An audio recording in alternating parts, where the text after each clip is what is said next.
So when we talk about execution drag related to people, this one hits right in the structure drag zone, right? So this is again another area where we have a 30% tax, right? So this is things like we've got great people, they're all having some sort of meetings, they're all trying to get work done, but we don't have an actual cadence of execution. So we don't have the right meeting rhythms that actually drive decisions and outcomes. So what I mean by that is not check-ins, not sync-ups, not more conversations as a team to ask and figure out why things aren't working. These are the meetings that actually turn into what are we going to do?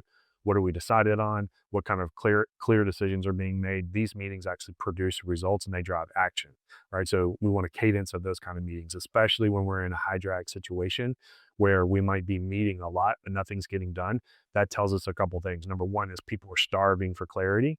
They want to understand how to get rid of this confusion. They're looking for more understanding of what role they play. They're asking things like, "Am I doing that? Are you doing that?" And they're so caught up in how to address a goal, but they're in the confusion of not knowing who's going to do what and how they're going to do it. And then we have all this mistiming. These give gets aren't working out right. And so people leave meetings and they're like, okay, I think I understand what we need. But then other people have things already in motion and they can't just stop those things in motion because they didn't talk about it. They didn't address them. And this happens all the time where people seem to be aligned in a meeting, but then the meeting after the meeting, people are like, well, yeah, totally. I totally get that, but I can't let go of this and I can't stop answering calls and I can't do this and I can't do that. So I understand what we're doing and I totally agree. We should do that. I just can't. I won't be able to. And you hear those kind of rationales and those reasons because they didn't talk about it actually in the meeting in the right kind of format. And so in those meetings, a lot of times what happens is it shows up looking like a complaint. It shows up looking like excuses. And instead of the CEO and the leadership team, I need to let go of these things. This is like my best situation to free up capacity so that we can do these things.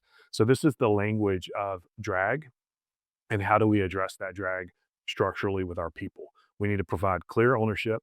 We need to provide clear direction. We need to have capacity get released. So this is about capacity. The drag is in the capacity.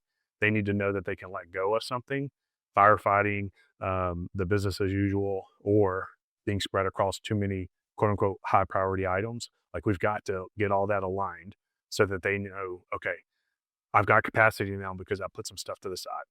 And in that next step of having capacity, then they know exactly what their role is to execute. And then you've got a meeting structure that drives the continuous process of transparency, addressing blockers and bottlenecks, and people understanding new roles or how to chip in. And lastly, that they actually continue to ship value because we need that work to bring new value.